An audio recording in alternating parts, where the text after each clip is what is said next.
Steve, how you feeling today? Hey, good morning. I'm feeling pretty good. If the Giants call and ask you to play wide receiver, what would you say? Some people, it's funny, some people said I probably should consider it since my broadcasting career hasn't taken off. My response to him was, it hasn't taken off because that G5 is already in the air. Boom. But So, you're not interested in playing if the Giants call?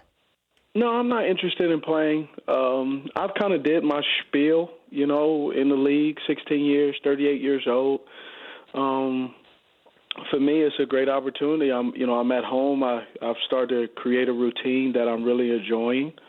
My 12-year-old son, who's waited 4 years to play football, tackle football, because I was in Baltimore, and I just wasn't.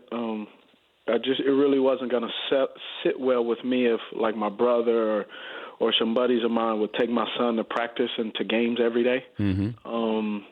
Just being a dad, that just was not something that I could be okay with. And so now that I'm done, I've enjoyed taking them to every practice, going to games. A couple of weeks ago, I cut up some oranges for halftime.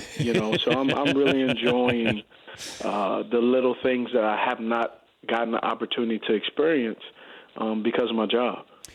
Let me ask you about a couple of things yesterday. What do you make of Ben Roethlisberger's post-game comments?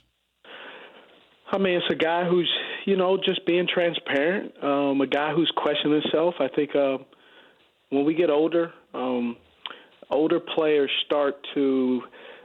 we can start to analyze the numbers. We start to be able to allow ourselves to do the percentage of success versus failure. And sometimes as older players, we overthink because as younger players, you just roll out of bed and you go.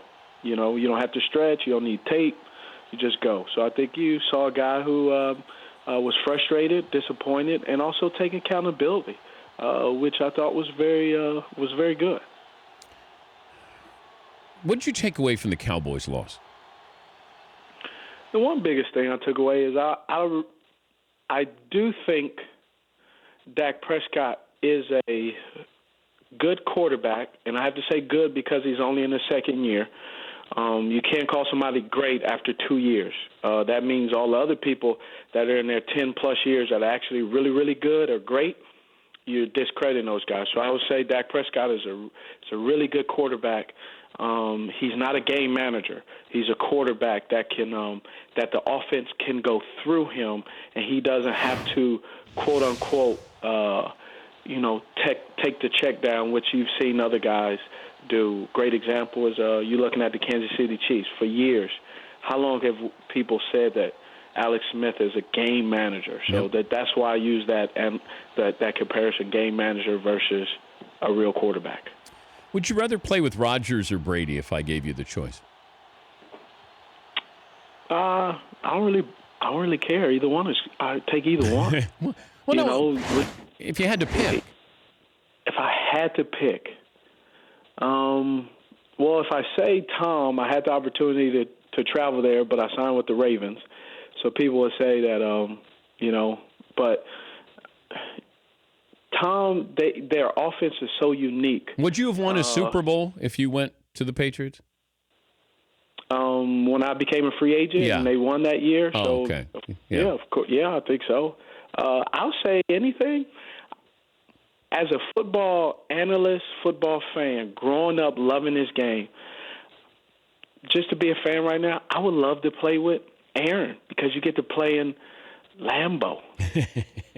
The atmosphere, the cheeseheads. I like that atmosphere. It always looks fun on television. So I would say Aaron Rodgers because of all the surrounding circumstances with that with the history with the Green Bay Packers. He's Steve Smith, the NFL Network, and former NFL star. No interest in coming out of retirement to help the New York Giants. Cam Newton's. He played well yesterday. I mean, he makes degree of difficulty. He raises it, though, with what he said earlier in the week. I can't get a handle on his personality. You played with Cam. Do you understand who he is?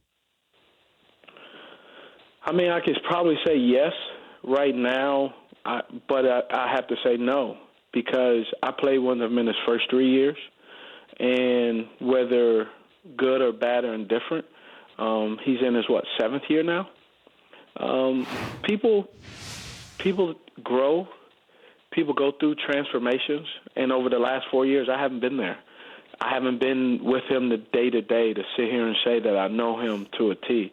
So I'm very far removed from that, just like we haven't interacted in, 4 years. So as far as on a day-to-day basis to the magnitude we were his first 3 years. So I would say we both don't know each other because we both have grown. Did you, when you left, that was it? Was it awkward with your relationship with him? What do you mean awkward? I mean, you said you haven't spoken in 4 years? We've talked, but not the way where every day I went to work, I saw him, he saw me, and we interact. You know what I mean? Do you get what I'm saying? Like, I went to work. I worked with him every day. In the last 4 years, I have not worked with him. Like today, the only person that I really worked with today would be my 3 kids. So okay, so there's no personal relationship, I guess. No, not really. Okay. I mean, we all have our lives going on. He has 2 kids. I have life going on too. So, what do you expect out of Mitchell Trubisky tonight? That's a unique question because Mike Glennon.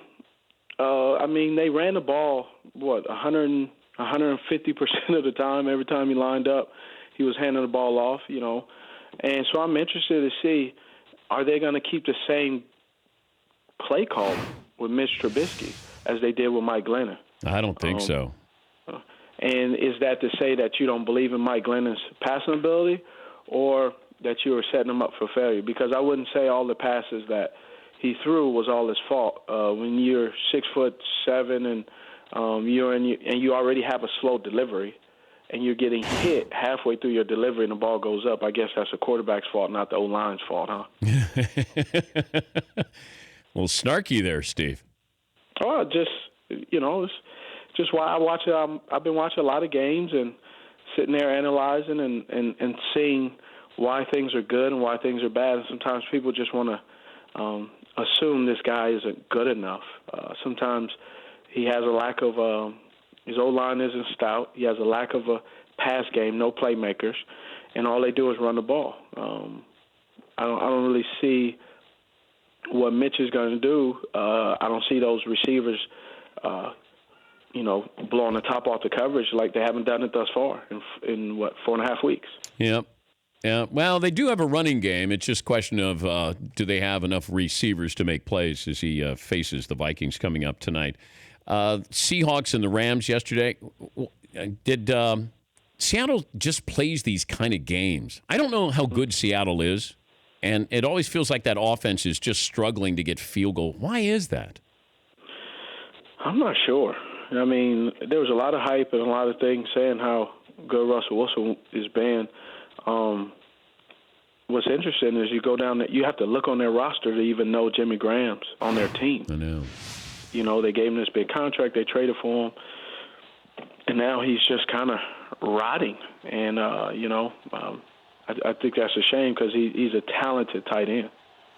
He's Steve Smith, future Hall of Famer for the NFL Network. You can see him every Sunday morning, NFL Game Day morning, starting at 7 a.m. Eastern. Also, the NFL Network has Eagles, Panthers coming up Thursday night. Steve, great to touch base with you. Thanks for joining us. Appreciate it. That's Steve Smith.